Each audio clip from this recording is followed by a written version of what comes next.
Well, well, well. It's not Monday night, but it's still time for an open court discussion. We are back from the 4th of July break. I am your host, David Lorenzo Glover, aka the Controversial Counselor, and joining me is my co host, Herb Lewis, the Big Bad Wolf. We are streaming live on Facebook and YouTube in the Counselor's Corner. Last Monday, we discussed the topic: would dating be more enjoyable without the thought of sex? So tonight, we're going to take it a little deeper, a little deeper. Remember, I always say these concepts build off of one another. All it takes is one little thought, and that could create a whole show. So tonight, the topic we will be discussing is involuntary celibacy, men, women, and orgasms. Involuntary celibacy. And we'll get into the difference. Incels, male groups that believe they are inherently unable to engage in sexual relations despite wanting to do so. And we're going to talk a little about the femcels, females that believe that they encounter a constant romantic rejection and constantly compare themselves to other people, based on their eyes. Maybe they may be better looking people who supposedly always get what they want. Oh boy. So yeah, this is going to get pretty interesting. So please like and share this video, and please subscribe to my YouTube channel, The Controversial Counselor. So man, oh man, yeah, it's been a hot scorcher lately. Took like a week off, enjoyed the holiday break, ran into a couple buddies of mine, and everything's been good. But the one thing I have to say, and Herb, you have to give yourself a pat on the back for this as well.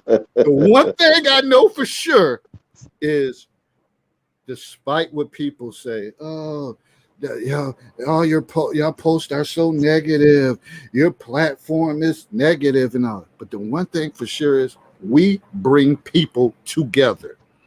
We bring people together. No matter what you're doing, whatever, people come together because they've been a part of the Counselor's Corner, Cocktail Conversations, whatever spinoff we had based on that. And me and her have been joining forces with this for it's got to be well over 2 years now. Yeah. And along with him just being a regular on Cocktail Conversations, which was started in 2014. The only thing is, I just want our just due when we bring people together. It's nothing wrong with that. Don't come out your mouth and talk slick when you think everything is negative or things are not just going your way. But when we bring people together, acknowledge that. That's what I was always taught by my mother, my grandmother. Acknowledge people that made your life better. And that's what I feel. People may disagree, but that's what is going through my head right now, knowing that we bring people together. All right, Herb, what's good with you, brother?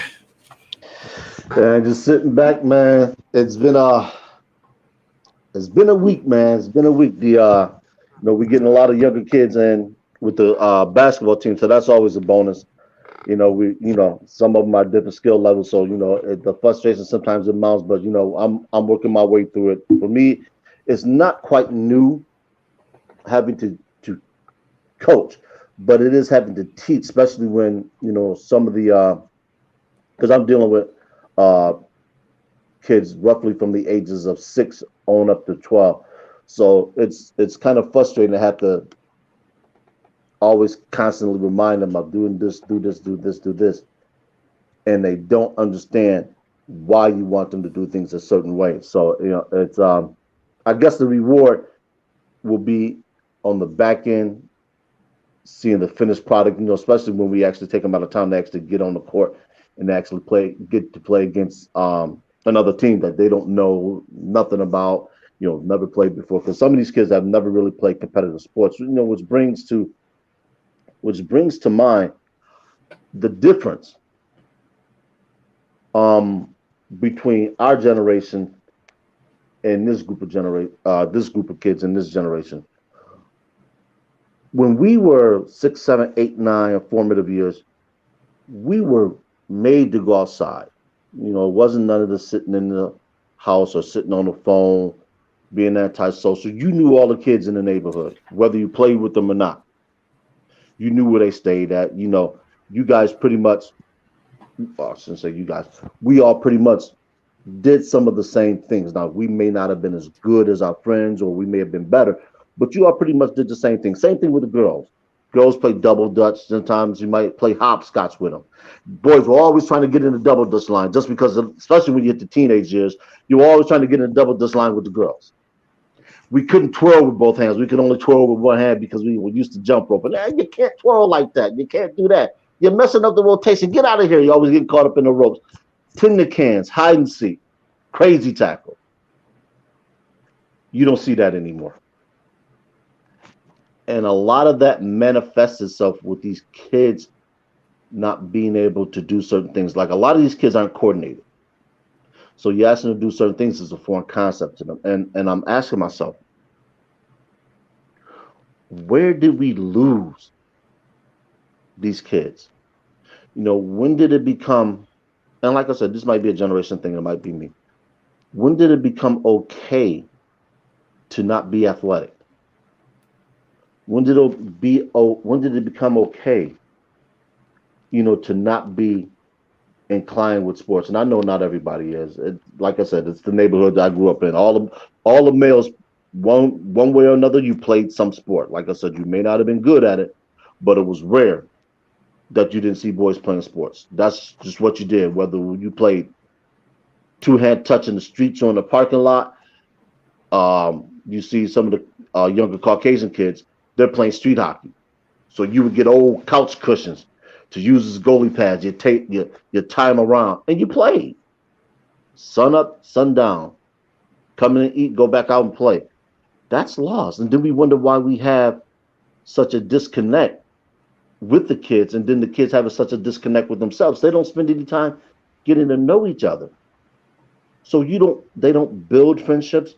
Nothing is really valued.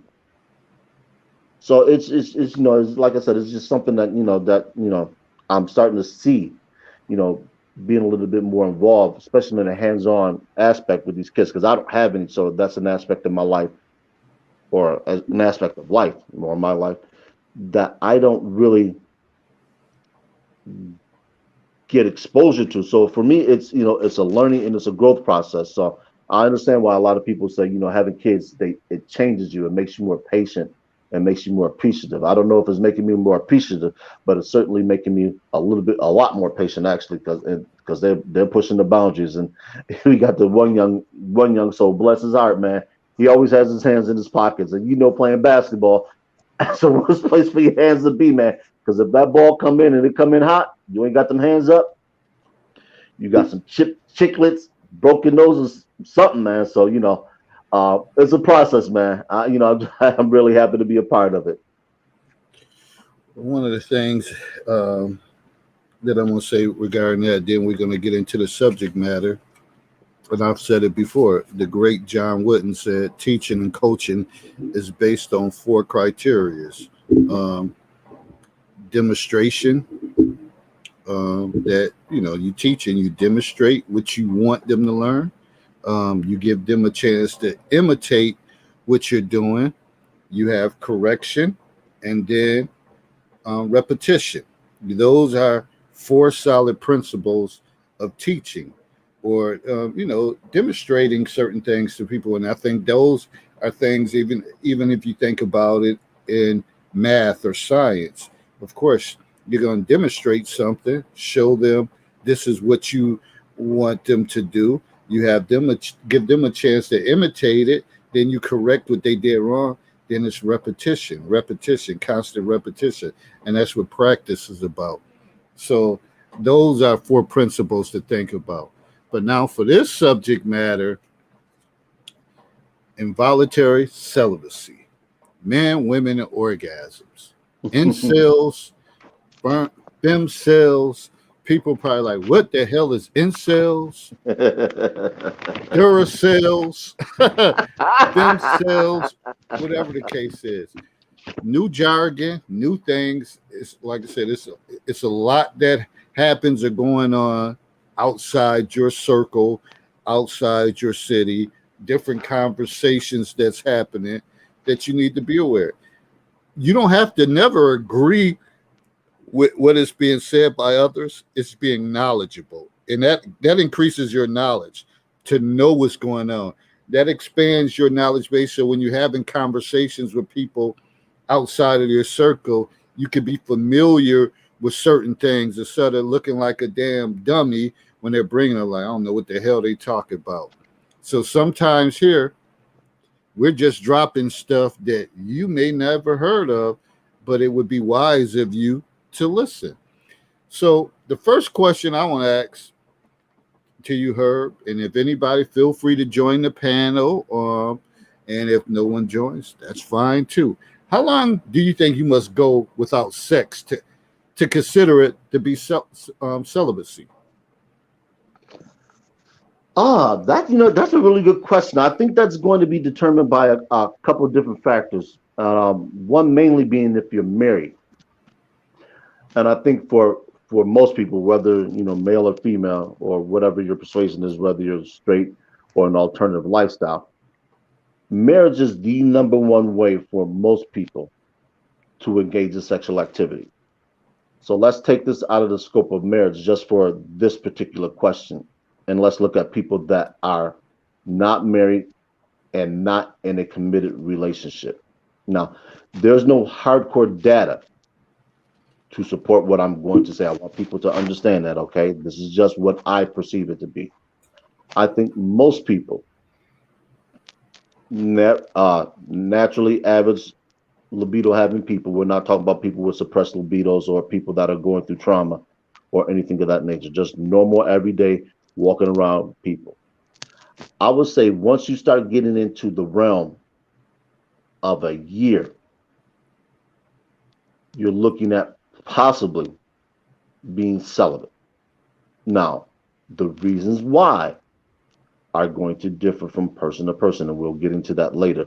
But I would start looking at 12 months to 18 months in between that time period is where you start to become celibate.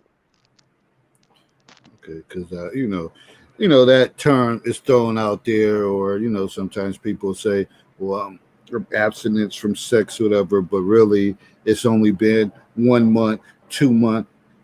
That's, I mean, obviously, it take one day at a time. It takes a while to build up on that, but some people just take a phrase and just run with it. Some Mm-hmm. of you, you're not celibate. Your ass is just in a drought. You just ain't found the right person to sleep with, or you may be going through something, a rough relationship in the past, and you're really trying to cleanse yourself and stay clean.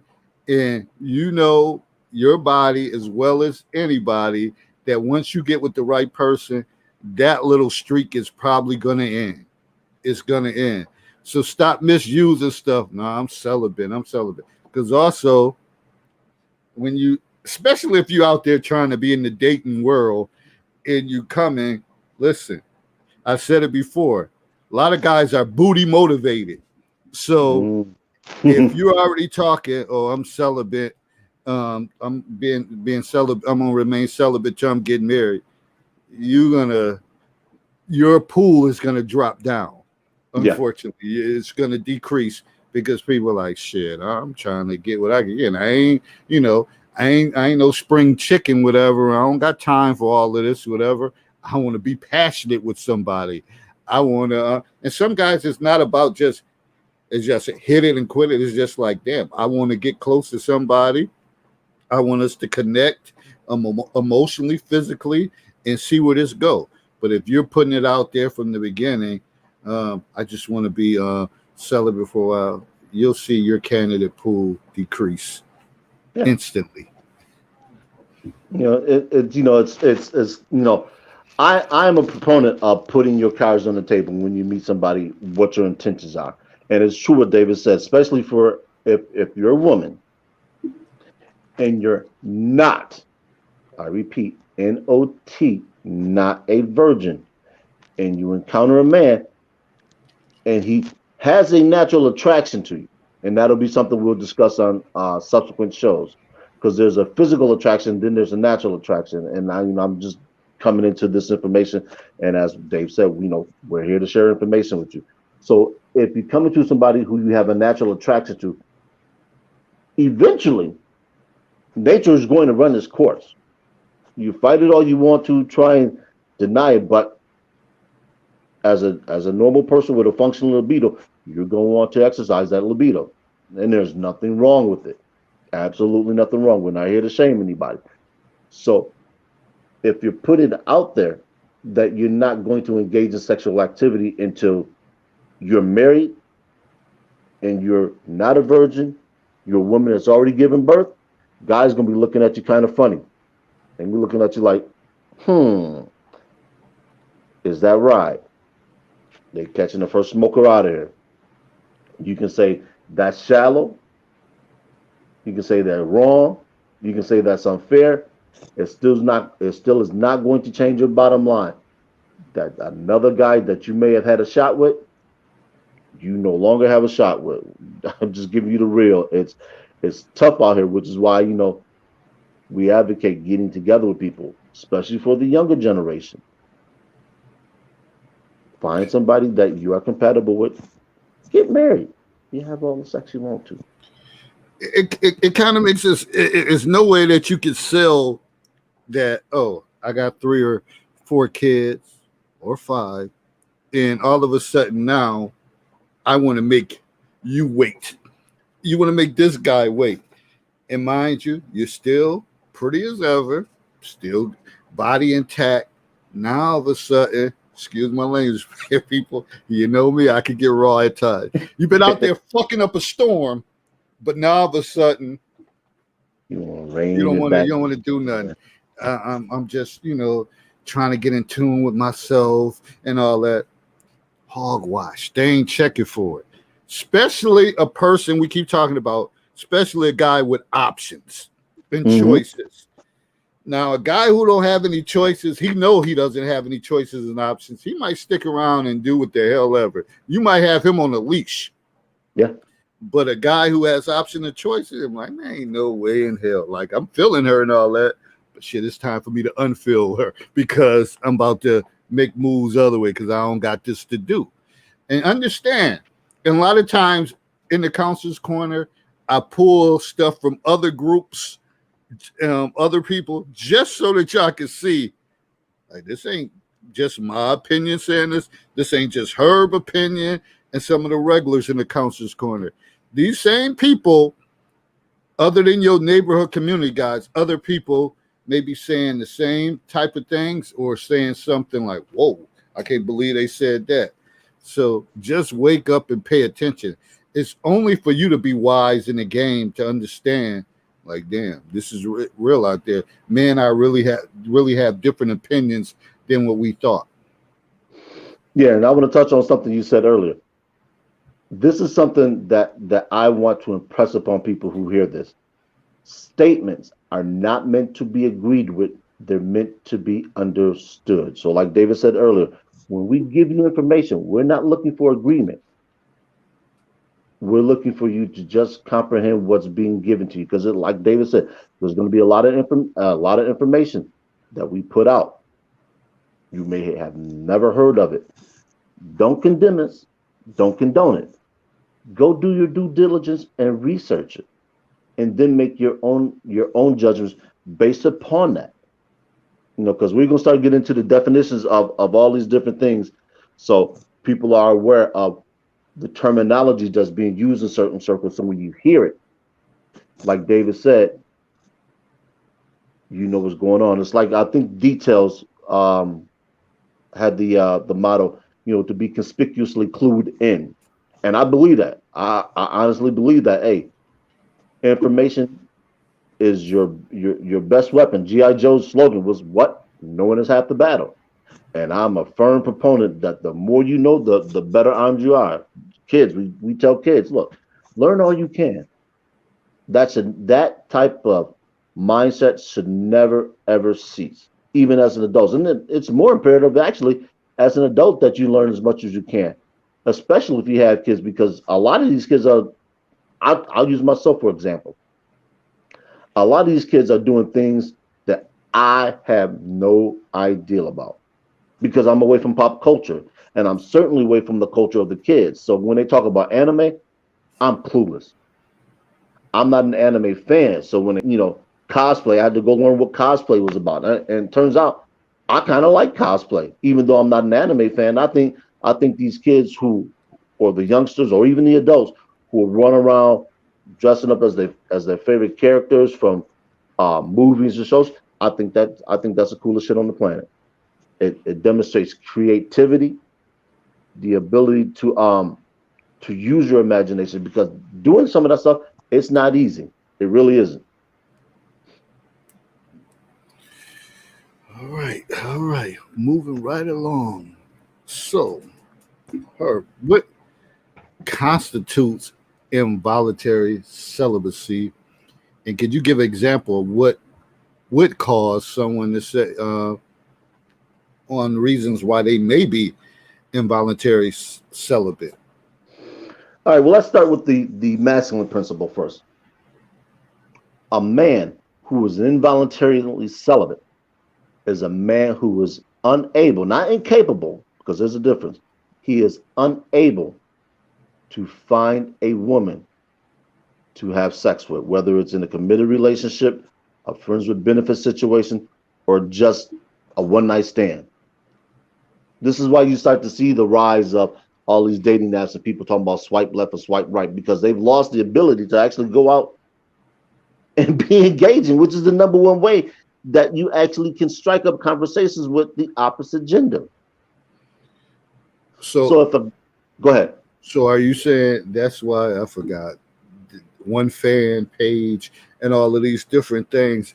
That's why some of this stuff is on the rise because some guys, and I know that it was milked during the pandemic, Hmm. but even so, for some guys, that when you lost your mojo, that may be the only way.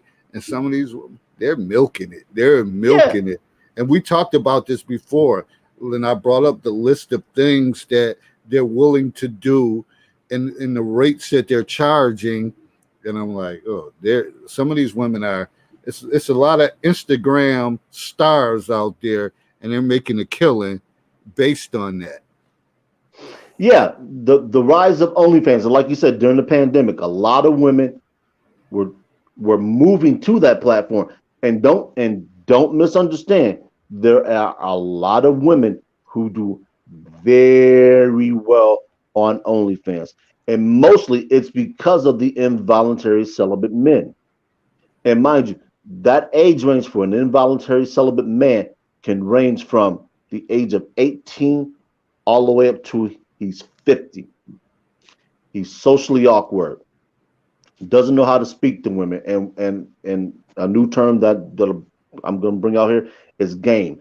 Game is just another way of saying how to deal with women. Nothing more, nothing less. Game has been around going back to like the 1940s, 1950s. We used the old school heads used to ask us, "Well, yeah, what's your rap? How you gonna talk to her?" So that's all it is. It's not nothing new. It's just something redefined. So from that age demographic, like David said, the burgeoning OnlyFans, and now if you're unfortunate, man, or even some women, actually, you're being targeted by fake profiles on Facebook. And I've been doing some poking and prodding because I find it funny how these women actually try and come at you in terms of trying to get money out of you. So all the stuff that starts one place, it eventually works itself into other spheres of life. And it's funny how this is proliferating on Facebook, because at once upon a time you couldn't broadcast this type of stuff.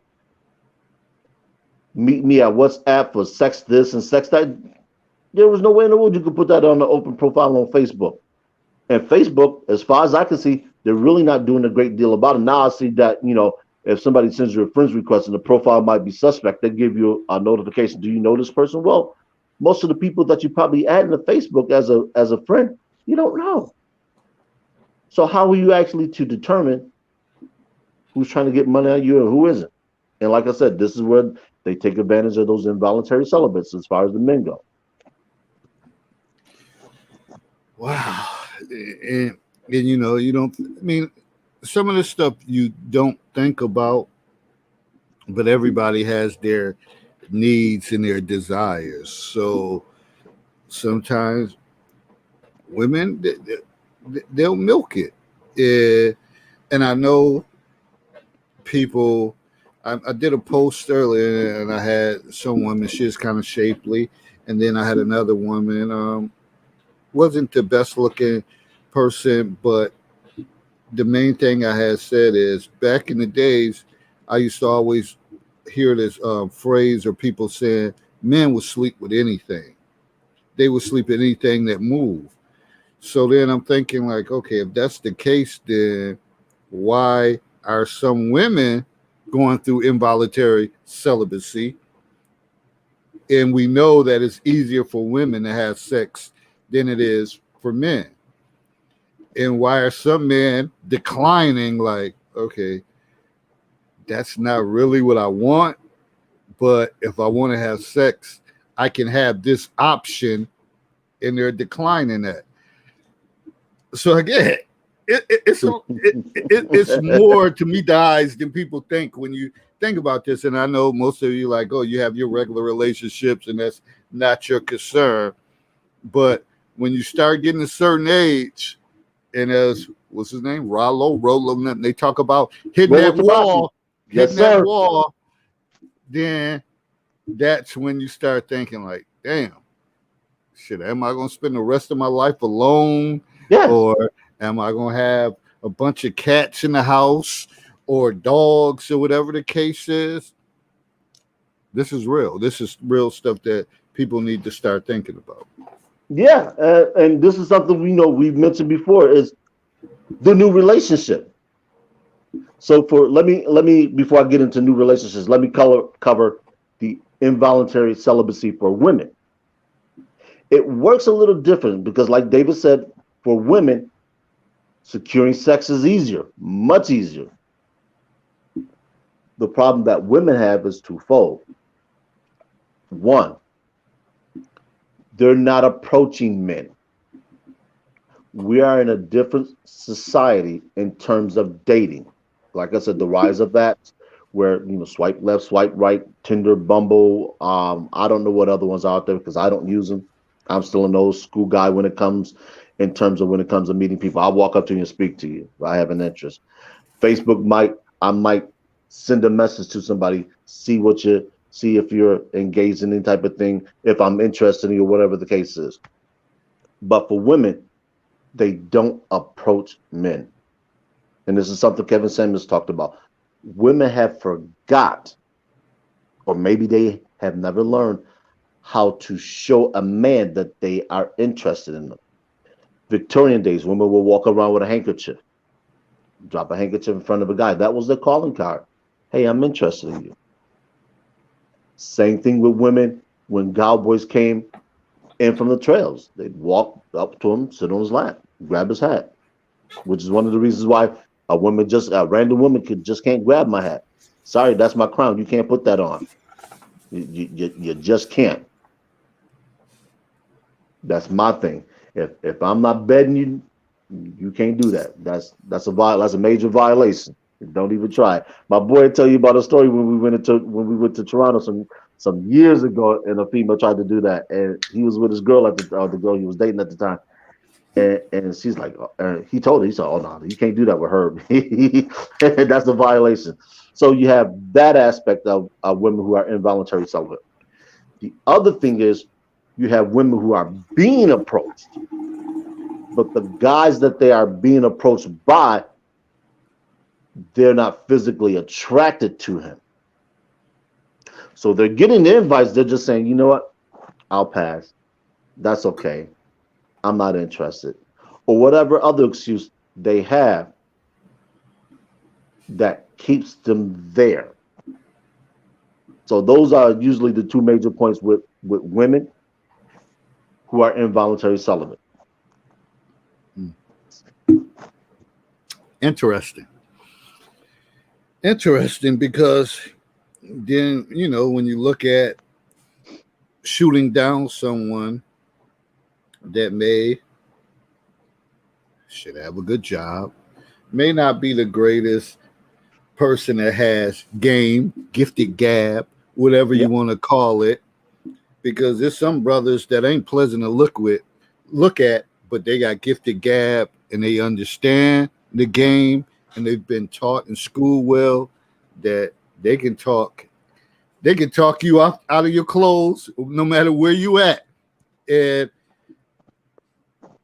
so when do you say fire standards to say, like, damn, okay, in my late 30s, 40s, something, and it seemed like nobody's knocking down my door. Maybe I need. And before I get into this, I'm never trying to tell people to lower your standards, but when do you make adjustments to your standards and say, man, this ideal Prince Charming person ain't coming through, but this person, I can work with him. When do you say to yourself, I can work with him? They have potential, because some people is all or nothing. Nah, that's not what I like. That's not what I want. Like, it's either all or nothing. And when do you give someone else a little wiggle room and say, yeah, they got potential. They might could do something, but I guess they could grow on you, or whatever the case is. Just a thought to throw out there. And that's not too many people in the chat tonight, but that's fine. Yeah, I'm going to get the message no matter what. And the funny thing about that is the other thing, and this works for both genders, doesn't matter what, is bad sex. There's nothing that will turn people away from just getting out in the world and engaging in whatever's going on in their life than bad sex. And it happens. You have women in fake orgasms. You have guys, believe it or not, they'll fake orgasms. And they're just like, look,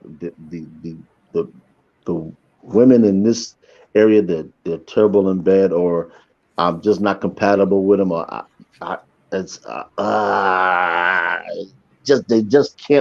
they can't connect with somebody, and they're just like, you know what, man, I would just rather not deal with the individuals in this area, whether you're a male looking for a female or a female looking for a female. And you honestly, when we used to go out to club, you might happen upon a girl who was just looking for a one night stand. She's like, yo, I'm in a drought.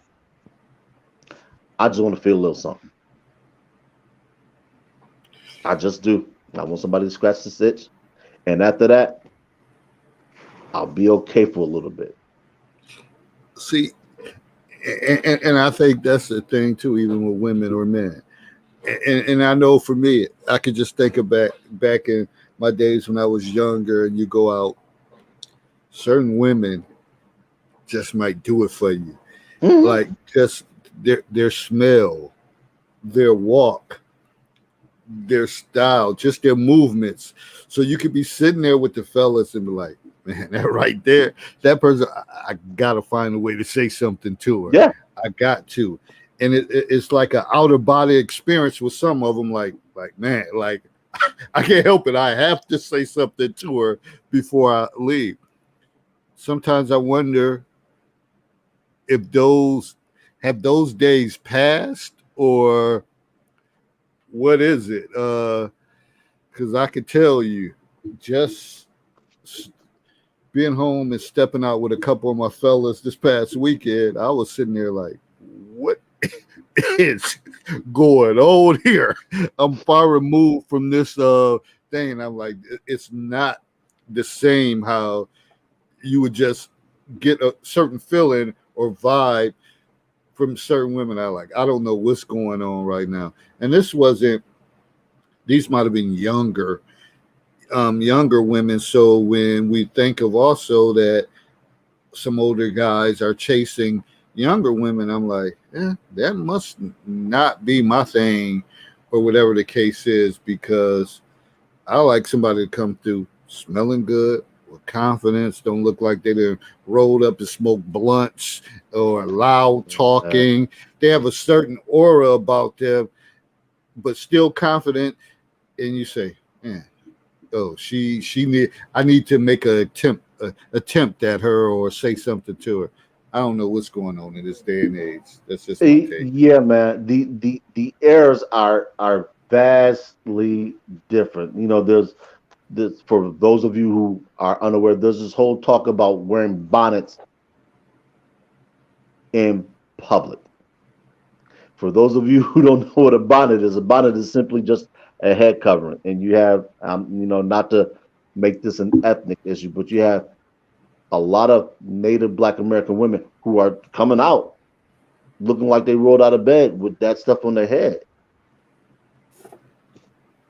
It's unattractive. It's off-putting, and it lets somebody know what you think of yourself in terms of being presentable. Nobody's saying you have to wake up and be a Miss America or Miss Universe, but be presentable. You know, you ain't got to come out fingernails, French tips, manicured, makeup on, you know, like you going for a job interview at a Fortune 500 company. But look presentable, because you never know who's watching. You never know who may want to approach you. But if they see you looking like you know, you tore up from the floor up, as the adage goes, that's seared into their memory. So even if they see you a week or so later and say, you look like a completely different person, that image is in their head. And they're going to say, if that's what she will look like, then do I really want to be bothered with it? You know, and the same thing for a lot of guys. You see a lot of guys come out with the pants sagging, skinny jeans, you can't even pull them up. Hell, heaven forbid if you got to run in an emergency, you ain't going anywhere. So you know you have the what's left of the club scene, and I haven't been in the club scene in shoot since my days going to a club that me and my boy used to go to in Hamilton called Roxy's. This has been about 14, 15 years since I've been in the club scene, and it's just completely different, man. I mean, for the clubs that are open, I guess you go to some major cities, you might find some club scenes, but as far as I know, there's no club scene in the city that I'm in, which is Niagara Falls, New York. And I remember, you know, when Friday and Saturday nights were popping, Main Street flooded, Third Street flooded. You could pick a rock up and throw it, and you would hit somebody. Gone. So you don't have the atmosphere that allows itself, or I'm sorry, that makes it conducive for you to go out and meet people. So now that you have somebody that's socially awkward, whether you're male or female, you don't know how to approach, you don't know how to be approached. The only way you can meet somebody is through an app, because a lot of people that refuse to volunteer don't want to go to fundraisers, don't want to do things that are out of their comfort zone. So how do you meet people? And when you meet them, can you actually sit down and be cordial with them? Can you have a conversation? Can you guys actually even get to second base? We ain't even talk about first base. I mean, are you willing to do anything that says, hey, I'm interested in you? You know, can we sit back and kick it for a while? It's a different world. And Breeding Hips said pheromones. Yeah, those pheromones. And I know, like, for women, and this is what science says. I don't know if it's true or not, but I always see when I do research on it, when you talk about pheromones, they say women attracted to, they say something about black licorice. And when I think of black licorice, that's gross. And they say like lavender, some lavender scent that don't, like that scent does something to women, and baby powder. I don't understand if it's true or not, but this is, if you research it, it'll say like certain scents, whatever, that attracts male and females, whatever. And I don't know no particular scent for me, but I know a good scent. And some scents that somebody dart by you, you're like, damn, who the hell is Snap your neck. that? Like, Yeah, damn. immediately, regardless of what she looked like. Yeah. Yeah. So it's crazy. Let me read. There's a couple comments going ahead. Marcia said, when I have a bad hair day, I would normally put my hair up and put on a baseball cap. you would never find me wearing any type of head covering. That's bad wear. Wearing bonnets, ladies, isn't a good look whatsoever. And women rights was a mistake. It's all about looks, money, status, height to woman. Can get a good looking guy with good personality from Tinder. Why would she settle for unattractive male? They can use makeup to cover their flaws. Mm. Yeah, and a lot of women they do that, and some guys don't. Me personally, I want my woman to have as little makeup as possible. That's just me, though. I have what I like to call the white glove test. If you can't pass a white glove test, we can't do business. That's just me. That's not a lot of guys. I'm putting it out there. that's just how I get down. But and mind you, let me preface this by putting out there. I don't consider eyeliner, eyeshadow, lipstick, makeup. Those are just some adornments. They're like earrings. You put them on and you're going about your day. I'm talking about the foundation, the concealer, the powder, where you actually don't look like your driver's license or look like you woke up in the morning. Because I remember I had this conversation with a guy on a Facebook post, and he said he keep wet naps in his car. He said when a woman gets in, he breaks it out of hands into her. He said a lot of women have gotten out of his car. I was like, I said that's just absolutely crazy. But I understand because especially now with, like I said, with the rise of dating apps, people out here getting catfished. You have makeup artists that are taking women and they're making them into starlets. But when that makeup comes off, it reminds me of the movie "I'm Gonna Get You, Sucker," where she started taking off all of her bandages, and Keenan was, "Oh no, no, no! I gotta get up out of here. You're not what I thought you were." And for me on that, and I always make reference to, and maybe it's made my crazy reference. When you start looking like a funeral as a woman, like you're in a coffin, yeah, I have an Yeah, issue with that. When you cake it up too much and doing too much, because sometimes all you need is a little. And for me, you don't need any of it at all. yeah, I'm gonna respect and like you for who you are. Period. Is more so your your mind, and if you got style, and if you're, you carry yourself well. I'm not into that. The loud scene and someone just of course you want somebody to speak their mind, but too outspoken and just like to create a lot of attention. And sometimes people cake that makeup on and you look all the way dead for some of you. And yeah. I'm sorry if that seemed to be coming off harsh, whatever. But some of you, like, yo, tone it down. Less is more. And that phrase will always says, yo, less is more. So sometimes keep that in mind. But of course, we're not the end all be all, our opinion. You're going to do what you want to do anyway. We're just on here talking about this subject and giving our feedback. We have Gwendolyn trying to get in. All Hello. right. Good evening, young lady. Good morning. Good evening. Say good morning. What time zone you in, Gwendolyn? Where you at? I've been running around and I had to make it back so I can get on the show. I had to be here today. Okay, okay. Much love and respect as far as Yeah. that.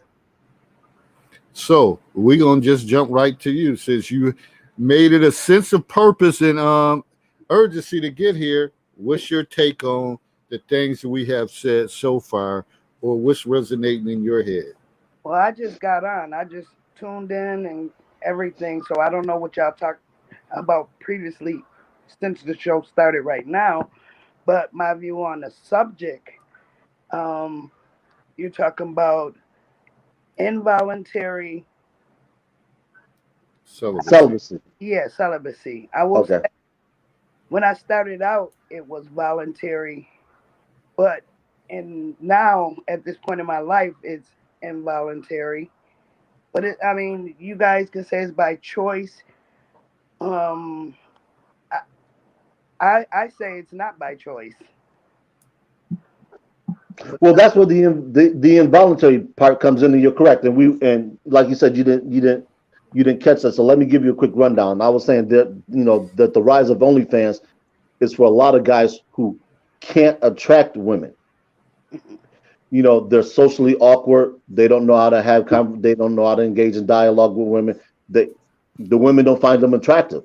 So short of them actually going out and paying for it, they're not seeing it. It's not happening. Same, and with the women, it's slightly different. The women aren't being approached by the men that they want to, and then they're not approaching some guys. They don't know how to make themselves. Um, I don't want to say available. Available is the wrong word. They don't know how to make. They don't know how to reel a guy in with their women with their feminine wiles. So a guy says, "Hey, you know what? I think I want to talk to her." Like David just mentioned about the perfume. For me, I look. If a woman has a certain look, she's dressed well, she presents herself well, I might approach her just because of the way she's dressed. And she doesn't have to be beautiful in the traditional sense of beautiful. So all she has to do is be attractive enough for me. And I think a lot of people get caught up in that. They're exactly, they're dating for people that meet a certain level for them, especially for women. A lot of women, they're dating for class and income and things of that nature. Unless he's just a sundown man, which is from midnight to 5 in the morning, you come through, you give me what I need, and you get up out of here. I don't want nobody to see you. Know I'm dealing with you. Same thing with guys. The same thing with guys. The guys don't have some unattractive women. Hey, look, you come over here after everybody else is asleep. We do what we do, and you get up out of here. When you see me in the street, you don't speak to me. And that's how you get the bruised feelings. And I think a lot of people don't really understand that that exists. I don't care who you are. I don't care what you're doing. That exists. Jim Rome, talk show host for sports, had a term what he called was slump busting. And what that term was for a man who hit a dry spell, he would go find a woman that was marginally attractive and break that dry spell, just so he can get that itch scratched, so to speak. So that's where we are with that. see, in my lifetime, it's been intervals of different types of everything. Like when I was younger, of course I dated. I had at one time, I had a few guys that I was dating at one particular time, and I didn't like that Player. because I didn't like that type of. That wasn't me. But I did. I dated, and I had a few guys that I was dating, and I just that ain't for me. So that's when I just strictly the relationship thing, and I chose to stick in there and stay in there to the rough edges to the end, till I just couldn't deal with it no more. I've had only long term relationship.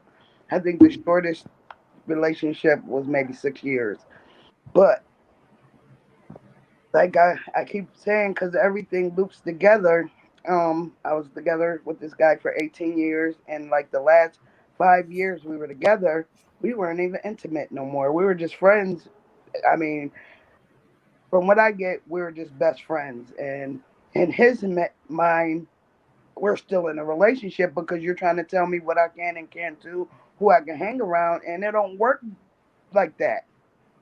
I mean, he was known to be a cheater throughout our relationship, and I dealt with him on a friend basis the last 5 years. And then when he kept showing that, you know, he was acting like we were married, we're still in a relationship, and it was like, no, we you know. And then when I took back, we broke up like August of last year, and we for a while, like for the couple months after that, he's still acting like we're still in a relationship. And I told him, we're not in a relationship anymore. We're just friends. Oh, well, you're an enemy now, and blah blah blah. I'm an Yeah. enemy. I've never done anything to hurt you, harm you. only thing I've ever done is to be there for you in any kind of way, and now I'm your enemy. And then that was the last time I talked to him, and that was a year ago. And it's like, you know, my celibacy, I continue to stay celibate, even though we're not together. We ain't even friends. But I don't want to just jump to have sex. I want to be somebody that I care about. I want to share those same feelings, and it ain't about sex anymore. I'm too old for that. You know. No, and that's a conscious decision. And I think all too often, a lot of people they feel the societal pressure to engage in certain behaviors. So they don't want to be alone. They're thinking, okay, everybody else is doing this. I need to do it too.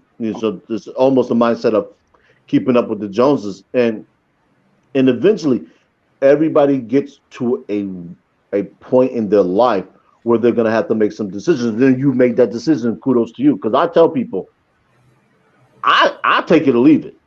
And more often than not, for most women I come in, I leave it. I tell people I take sex off the table when I meet a person for the first time. It's not even subject for discussion. I want to get to know you. Exactly. I want to get to know who you've been dealing with, why you've been dealing with them, what was the result, and why.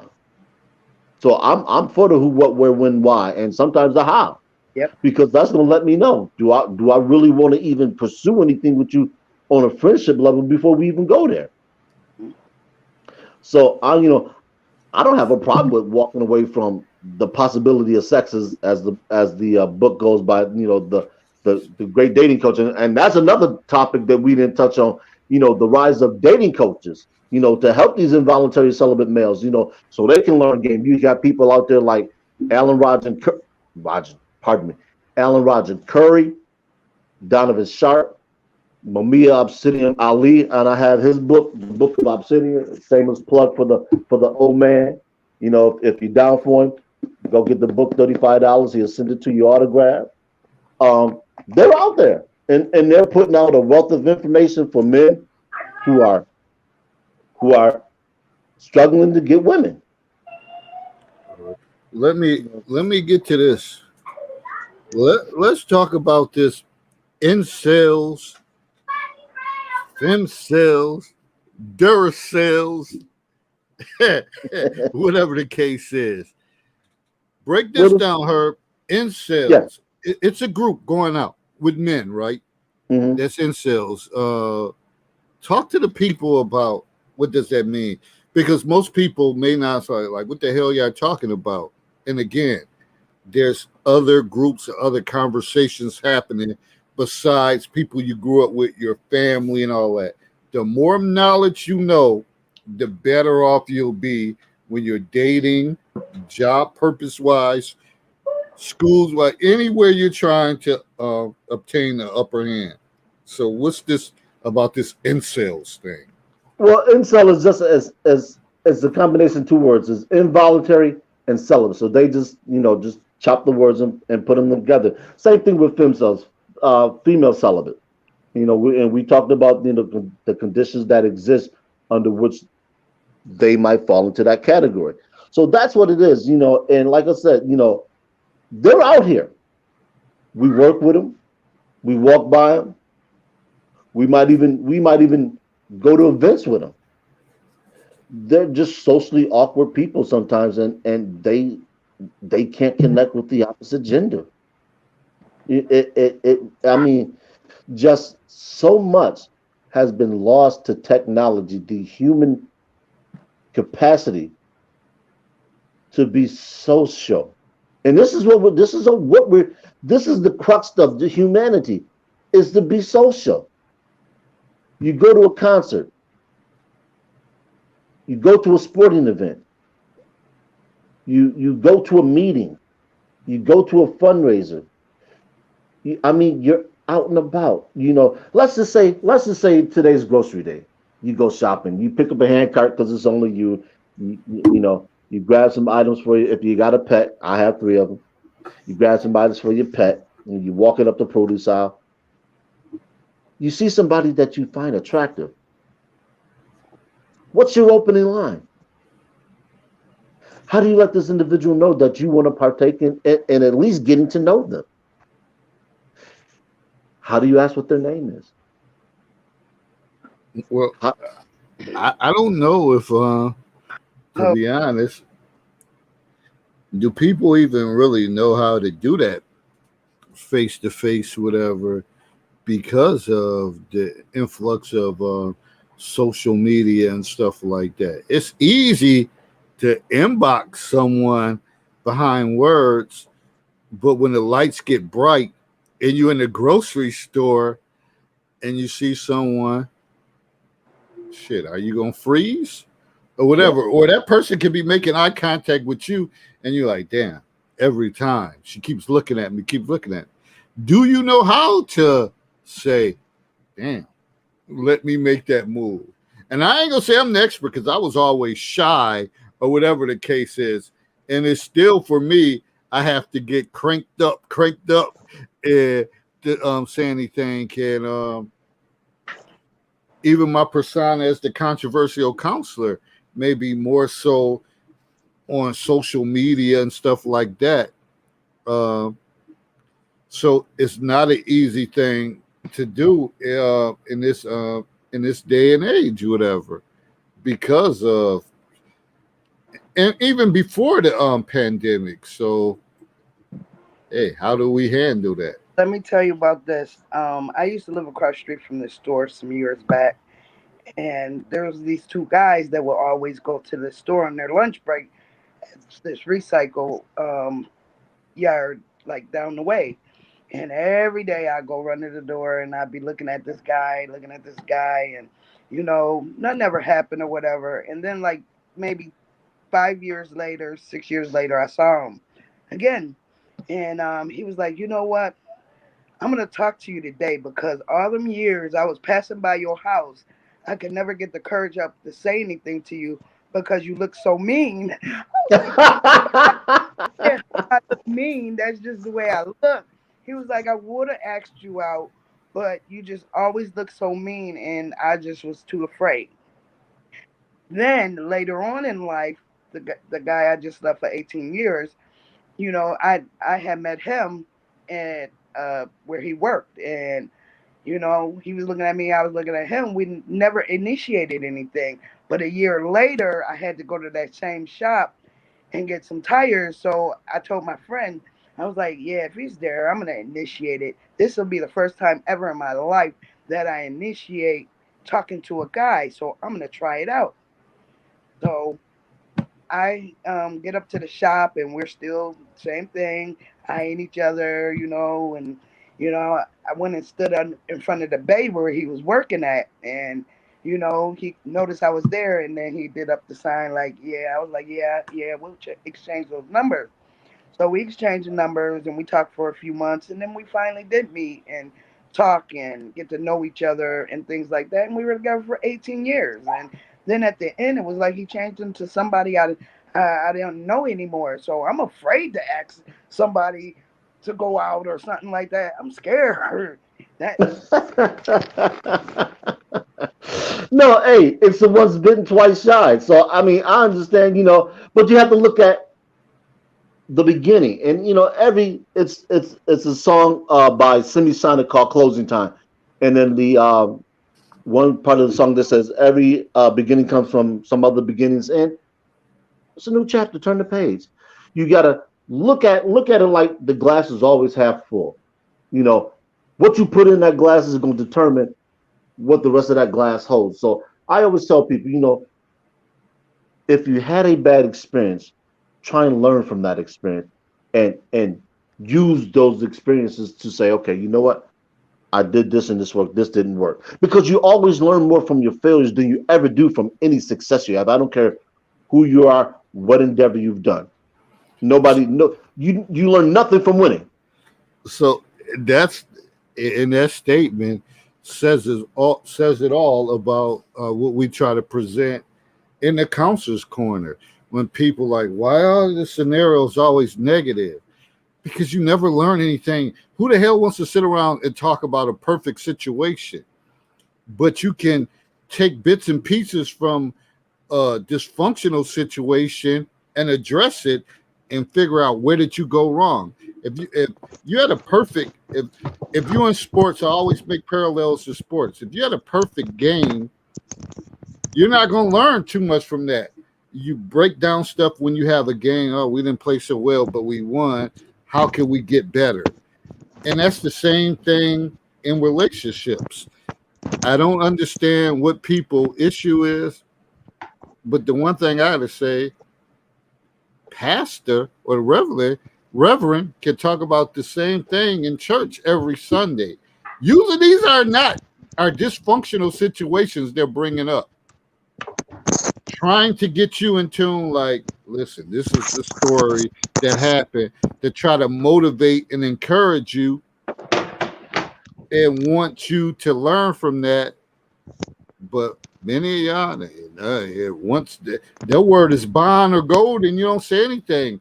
But someone, average Joe counselor or whatever, come on talk about this. It's different. So people pick and choose who they want to listen to or receive a message by. My word is just as good as any pastor, reverend, or whoever. But they see that. I just want to address something that Judy. She asked. You said, Herb. You said get to know them first. Take sex off the table. When women do that and take sex off the table, we're accused of playing games. How come men do it but women can't? Well, it's not that women can't. It's certain women can't.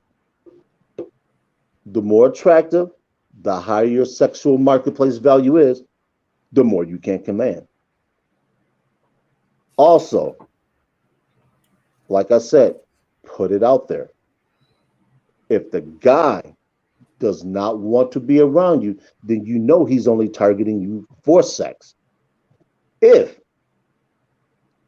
that is what you want, then by all means, engage him, but do it with the understanding, because this is what Scorpio T is talking about.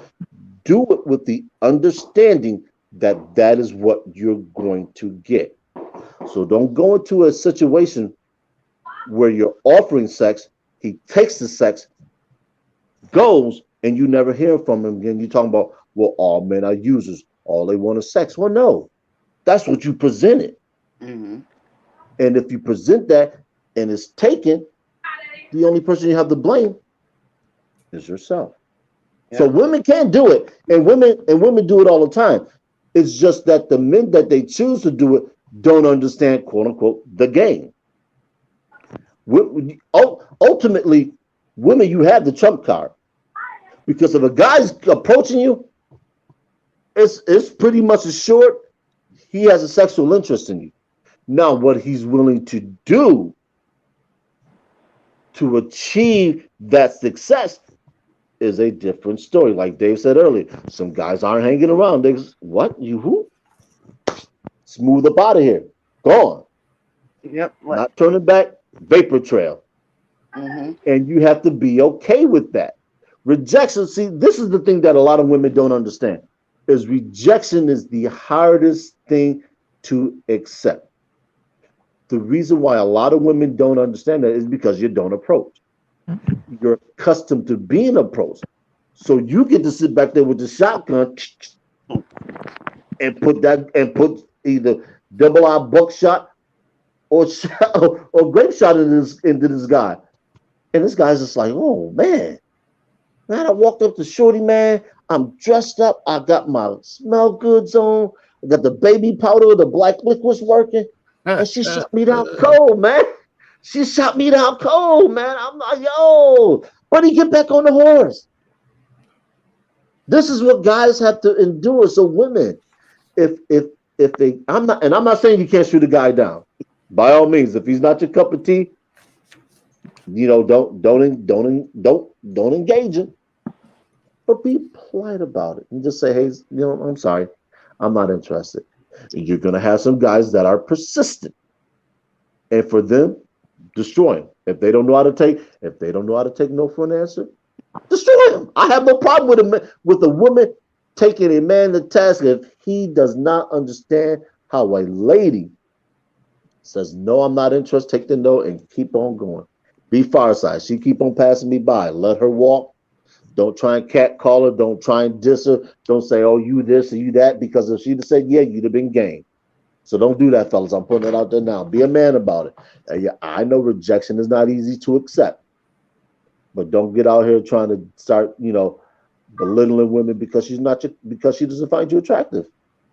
It is what it is. That's the day. You'd be And like, surprised who finds what attractive. She might be like, you know what? I wasn't expecting that from you. I told you no. You left me alone, and that was that. She's like, you know what? Why can't more men act like that? And boom, you got you in. If you know how the game works. One of the things I want to ask is, and this question was brought to me, and they said, how does orgasms play into the conversation of involuntary celibacy and incels and femcells? So they want to know. Ah. this is actually this is tales from the inbox. So I have to put that out there for disclosure. I'm not going to name the individual because that individual is not here. But we had started out talking about something else, and what this became about was wheelchair sex.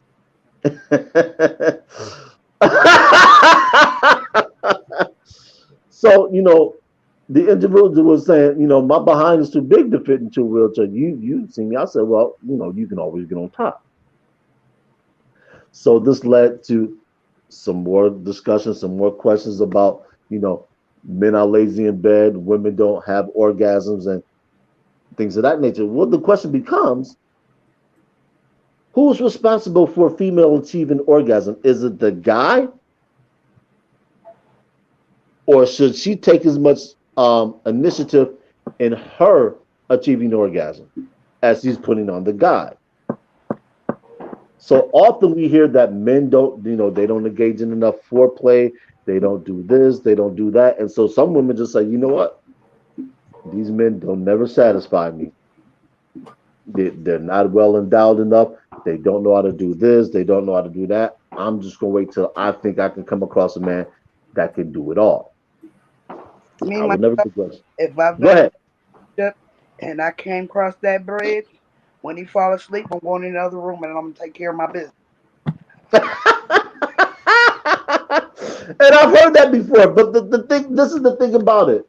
And I asked this question to an individual I had a conversation with. I said, if you go to a restaurant, you order something, and the server brings your the item out, and it's not what you order. What are you going to do,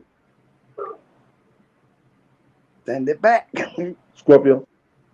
Okay, now if you go, let's say you're out car shopping. You came in some money. You want some new wheels. You go to the showroom and you see this nice car. It's tricked out, leather interior, everything you want. You say, I want to place an order for a car, and I want it look just like this, with the exception of change of color. They deliver the car, you go pick it up, and it's not the exact same way that you saw on the model, the showroom floor. What are you going to do? I'm gonna send it back. So why not take that same approach to sex? So you, People say it's different. Men so, are men are sensitive, and you can't do this. I'm like, so you I saying don't know where you came from. if I don't like it, kick it to the curb type of thing. But see, it depends on how long that relationship was. Is this a little fling? You got to come at it's got to have more explanation to it because there's all kind of scenarios that you can put with it. If it's somebody, which I don't do that now, but when I was younger, I used to have me a couple guys I used to deal with and stuff. But Player. believe me, if they like, I wouldn't be dealing with them. You know what I'm saying? I mean, he must have been something for me to be dealing with him. You know what I'm saying?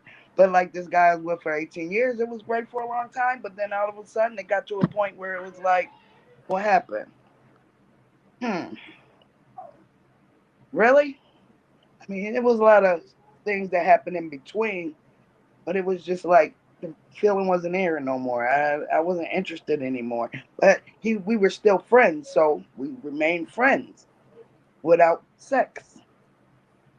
But then Yeah, and believe. I'm sorry. when Go it ahead, Scorpio. got to that point where he just felt he still had the authority to rule me or tell me what to do. That's when I couldn't even be friends with you no more. It's time to go. You know what I'm saying? Yeah, absolutely. And I think that a lot of people don't understand it, and Radiant has touched on this quite nicely. Is that sometimes you just got to simply instruct somebody because the Yeah. default thought process is that we are all the same. Anatomically, yes, but physiologically, no. But after 15, 16 years, you don't know what you're doing, or I mean, would you get an amnesia? What's wrong? Something got to be wrong. Got to be an X factor out there. That's the reason why you ain't focusing on what you need to be doing. I mean, come on. Hey, the song by Expose, Seasons Change. Well, right? Yeah. Sometimes that attraction may not be there. Yeah, and honestly, Yeah. I think a lot of people don't understand that even though for men to achieve climax is easier than women, we have mental hangups too. I believe I'm it. gonna put it out there. I, Some guys, am I adequate? Am I doing this right? Am I doing? And sometimes you can psych yourself out. You can get to the point where your performance isn't up to standard, even when it used to be. And like Scorpio T is saying, hey, what happened? You, but you, you but hey, you used to be in the zone. You used to hit the spot, and but now you're everywhere but the spot. but you What's know, going on? men Talk to me. get older, and some of them they thing don't work no more like that. I found that out from the doctor myself because Erectile dysfunction. I asked It's questions. it's a real thing. Yes, it is a real thing. Yeah, it is. Especially the older you get as a man. Yep, When you get to your mid 40s and you start to turn 50, it yep, becomes incumbent upon you to understand that there's certain things you need to get checked out. So yep. I think for black men, they're saying that when you hit 40, you should go have your prostate checked. I know I had an internal bleeding issue, so I had a prostate exam and a colonoscopy at 42. I'm probably due for one in another 2 years or so. But I mean, a lot of that, you know, is diet. We got a lot of brothers out here smoking weed. They're drinking that hard liquor, and they don't exercise. Diets are high in saturated fats and salt and sodium, and they don't work out. And, Exactly. and so, when they come across a woman and she's like, "Oh yeah, I'm feeling this dude," go back. He can't perform. Now she dissatisfied. She disgusted. She got to go handle her own business. You've been marked, dude. She gonna tell somebody. I don't care what she tell you. She gonna, hey, look, homeboy was a waste. That's why you know. But hold up, Perp. Hold up, Perp. So why the hell men keep talking about women hitting this wall at 30 something, knowing damn well shit, maybe we hit the wall at 40 something. What's our uh, trying to think of the right phrase I want to because I'm a man of phrases and all that. But what's our what's our thing? What's our gimmick just for them to like, hey, I'm 40 some years old and they may think, oh, he washed up, he done. What can we do? What's our selling point? If we say to women that, oh, when y'all 30, y'all hitting y'all wall, and you say it happens later for men, well, damn, what can we actually say to them? Well, nothing if you don't have money. Nothing if you don't have money. Oh, Nothing so if it's you don't money. look good. So it's about money's money. money's money for most men is the overriding factor that can cover for some flaws. Mm. It can't cover for that flaw. Okay, that's the only flaw money can't cover for. So if it comes time for the salute and you flag, what's the flag on the pole, boy? But Hey, you better go get a script and hope it work see, and that's make it work. I, after the fact that it came to that point. I still hung in there within that relationship, trying to you know hope things still stay cool, and cause that was, I mean, we were best friends at one point. It just seemed like he turned into somebody else, and I just I So think a lot of men, they may have issues and things like that, and then they try to use mental abuse to try to cover up because they can't perform or do things like they used to. I mean, that's the way I feel. The way things happen for me, I think he just really became mean and angry with me because of the fact that maybe he really couldn't do anything and he wasn't explaining that to me. But the doctor already told me he's at the age where he's probably couldn't even do anything anyway. So I Yeah, accept stay with him. a lot of I think once men start to turn into the late 40s and the 50s, and this is why you hear a lot of women say, "Well, He's a younger woman doesn't want you. You can't perform, so you can't please her." And for a lot of men, that holds true. This is why exercising, eating right, all those things helps to prolong Yep, erectile health. that's true. You know, get out, exercise, eat right, get adequate sleep. Don't abuse your body. Stay away from certain things, and you will be able to perform into your 50s. Because there's a lot of guys out there who still enjoy a healthy sex life well into their 50s. Yep. Even The thing further, about it is, what I, is that guy actually doing for his health? Yeah. but hold up. I thought y'all said at one breath that love conquers all. So now all of a sudden it's about putting in that work or doing whatever. See, this is the problem. We no, have too many limitations, too many things that if you're together with someone and y'all been together for years, is it safe to say that man, we're together for other reasons, like sex game ain't how it used to be, but hey, still you best. know, We have fun. We do other things. yeah, we do other things, and we still attempt and we still do it, whatever. We still, I know she has limitations, I know I have limitations, but when we're together, we still laugh, we enjoy each other.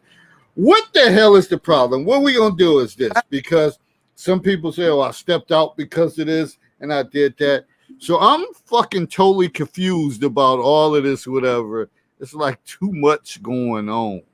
I just told you he got mentally mean. Who me? No, not you. I said Uh, No, no, the guys he's speaking of. oh yeah. I, I, before he I did. think what happened. Oh,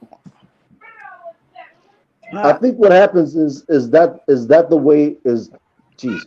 I think a lot of what happens is that is the way some guys compensate because that frustration, if mismanaged, turns to anger, and it holds true with any situation. You get to a point where you can't do anything, so you're frustrated. And if you don't know how to deal with the frustration properly, it turns to anger. It's almost like the stages of grief.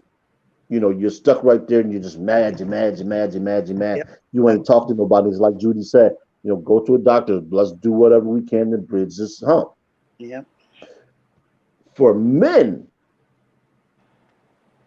Virility is a sign of youth. Some guys fight getting old because they haven't done such a good job of taking care of themselves while they were younger. They abused their body, put it through hell, and now the body won't respond. They're mad. I'm only 50. I ain't that old. Well, no, son.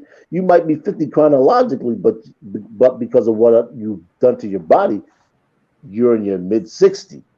You're on the you're slowly going down that hill, and your gravity's working against you.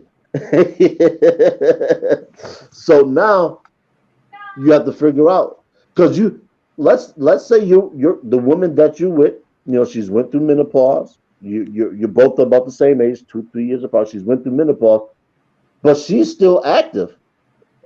You Exactly. better find out. You better find out how to get it in, son. No pun intended. That's what Because she's like, hey, yo, I can't function like this. I'm gonna have to go find me a young stud, to get in an entanglement with. And now, and now you sitting there heartbroken, penis ain't functioning, and she about to go get broke off by some young stud. You're feeling some kind of way. You're like, yo, how you we've been together 25 years, we don't raise 2 kids, and now because I can't satisfy you, you gonna go step on. Yeah, you're right. I need to be healed sexually. Acknowledgement to Marvin Gaye, sexual healing. And if you can't do it, I'm gonna go find somebody or something that can. Wow. So let's shift gears.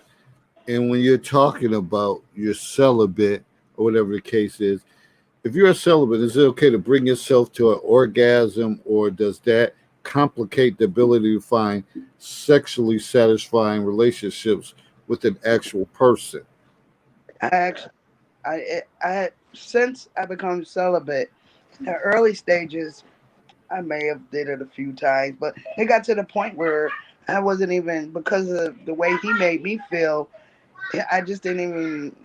When I would have an orgasm, I want it to be with a man, and I want us to be in love. I want us to both be getting something out of it. You know what I'm saying? It ain't as fun when you're by yourself. You know? Now, I'm not sure what the data says. I've heard, you know, things in both directions. I heard that self pleasure actually kind of robs you of the ability to chemically bond with a lover, and I think that's what a lot of the literature says in terms of self pleasure. I can't speak to it. I don't know. I'm not. Just simply put, I'm not going to give you one information one way or the other. I'm just going to tell you what the literature says, and the literature supports that it really impacts your ability to chemically bond with the mate. I just was never. I mean, like I said, I used. I mean, it used to be a thing that where I just, was just really like, yes, yeah. But I got to the phase where I wasn't even aroused to do anything because I just didn't feel it because I was dealing with him and his mental things he was throwing at me. And now that it's been a year since we've been broken up, it's like everything is starting to come back into place, and I'm starting to feel better. It even got to the point where I was just walking around like I told my grandkids, I'm gonna start walking around looking like y'all grandfather. I'm gonna start back looking like grandma again. You get down when you're in certain points like that, and you just really don't have the urge to even think about it because you it's not nothing you really want to do. Some girls do, some girls don't. I'm not that one. I want to be emotionally, mentally, everything with a mate so we can pleasure each other. That's I'm not into sex. That's some kid stuff. I want to be. Huh? I Whoa, want. whoa, I whoa. want if it ain't no meaning behind it, That ain't just I was about to fall asleep, but I woke up on that one. I'm really. joking. I'm joking. Oh, I mean, 52 years old. I'm about to be 53. I mean, that sex and jumping and bumping with everybody. That's some young kid stuff. I'm not interested in all that. I want to find that one person, and we can I'm saying too much, but you know, find out every Well, corner, every crevice, and we gonna make each other happy. You ain't gotta go see nobody else. We happy together. That's I'm that type. well, and that's the thing about it, and that's where that's where relationships of our parents' age, when they're been together 25, 30, 40, and 50 years, they said, we built this life together. So we've done that enough to where it doesn't matter. We've cultivated something else to where we can go out, take trips, we can go see the grandkids, we can talk to our kids, we can sit back and just look at everything that we've accomplished together. That doesn't exist anymore because marriage rates are dropping. So you don't have people that are spending years together. You have people that are spending weeks, months, nights. Exactly. So none of that's there. So now that none of that's there, you're in this dating market. And the only thing that a lot of people have to share is their physical bodies because they haven't cultivated anything. This is why I always say, I'm trying to cultivate a relationship with somebody. I want to know who you are. I want to know what makes you tick. I want to know about the things that you want to do, the places that you might want to go, the things that you might want to see. Because you might want to see something or do something that I've never heard of. I'm like, you know what? I'm game. Let's try it. Hmm. Why not? We hear this phrase, YOLO, you only live once, but you only want to live once and not do nothing. The great ESPN anchor, That's what I'm saying. Stuart Scott, man, was a stalwart. And, for people, our generation, especially the males, Stuart was a mainstay on Sports Center. He said, you have two dates. In between them, you have a dash. Make it count. Go live. Go do something. Live life. Don't just let the beginning and the end be punctuated by nothing. This is, and I believe I've mentioned this on the show before. If you had to write your obituary, what would your obituary be? That's just something I want people to keep in mind. I won't get into it, but what would your obituary be? Would it say you lived an exciting life, or would it say you just a dull, Right. worked until you died? That's what I'm saying. The folks here in Buffalo that know me, they know me on all sides of town.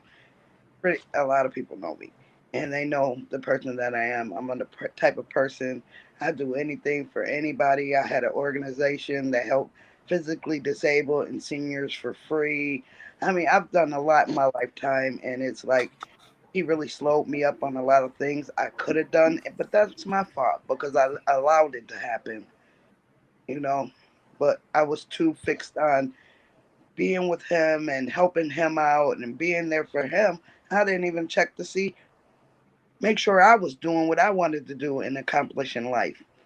So Yeah, that's what I'm doing now. I'm getting back to the person I was before, and I'm getting back involved in my community and getting things done. I feel See, like accomplishing things. I think that's the bigger thing when you're whole and wholesome with who you are. A lot of that stuff fall into place. When you broken down as a person, I can't imagine too many people that's broken down and they had the greatest sexual experiences.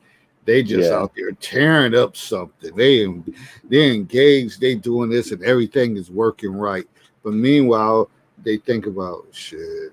After I get out of this, I got to worry about shit. I'm gonna be evicted, or I don't got no job, or I don't know how to pay your bills. I think when you're at the best at who you are, that's going to leak into the physical too. But people might not say might say that because some people go on, well, man, I connected with this person, and I know they're not the best who they are, but damn, they can lay it down here and there. But I want to, when everything is whole, I want to be the best at who I am, and hopefully that person is the best that they are, and I think magic can happen. Maybe that's a fairy tale, No, I but think fairy tale. It can happen, and I know it can happen. That's why I had to get together and you know get back to life because I wasn't doing anything. All I was sitting home waiting for him to come by. He tell me he come by. I'm sitting there waiting. He never show up. I man, I you just don't know. But I'm a Yeah, that's not cool. dealer with. See, there's just certain things I'm not on board with, and doing that, yeah, that's not cool. Yeah, he was the most negative person I ever met in my whole life, and I guess I set out to the prove him wrong type of thing, and I shouldn't have done that. I should have just let him be the negative person he was and go ahead positive life. I would, but now, I ain't lose nothing. I'm going on up. and that's the thing, to be able to rebound from something and say, hey, eventually you can laugh at that and say, hey, I'm still rolling. I'm still doing this and that. That person, they're sitting back somewhere lurking, and they're going to realize, like, damn, I fucked up. Yep. I messed up. Yeah. The, Oh, yeah. the last thing I want to touch on is,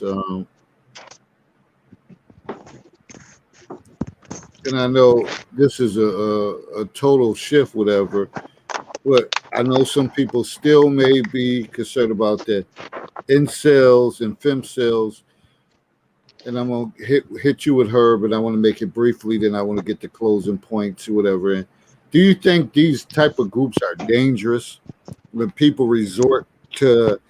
I'm an incel. I'm a femcel. Do you think they're dangerous? Inherently, no, but the problem can arise if they want to get out and they don't try to get out, because what you have now is that what was me feeling, and I can't participate in that aspect of society, or I can't even be a whole human, because sexuality is a big part of human existence, and a lot of people that can't partake in it, they feel kind of isolated, left out, and alone, because while other people are out here potentially having families, creating memories with other people, that's an aspect of life that they just simply don't know about. Just imagine if you go to a nice restaurant, everybody's dressed well, they're having their steak or the lobster or whatever it is, and you can't afford it. So you're sitting there, you watch all these people eat, and you can't do it. I don't think anybody ever wants to feel like they are incapable of doing something that, aside from a medical issue, you should have every ability to do it. So I think that becomes the bigger problem, is people not being able to get out of a category. I mean, I couldn't imagine not being able to, not ever have been able to share intimacy with a woman. I couldn't imagine what living life like that is. I couldn't imagine. It's unfathomable to me. It just is. So I empathy, sympathy. My heart goes out to people, especially guys who who get to be 30 and they've never been with a woman, Wow. because they're out there. They are out there, and they're out there in numbers. I know you may not know about them, but they out there. The movie, the 40-year-old virgin, that's a real thing. Hmm. Wow. All right. We're gonna get ready to have some closing points in this subject. And again, don't worry, this shit ain't over with. This conversation ain't over with. Uh, it builds upon each other. So if you know, like I know, we put stuff out there on a daily basis, and it leads to conversations. That's the only way you can grow. And whether people know it or not, they may say it's no way that anybody's going to grow from that.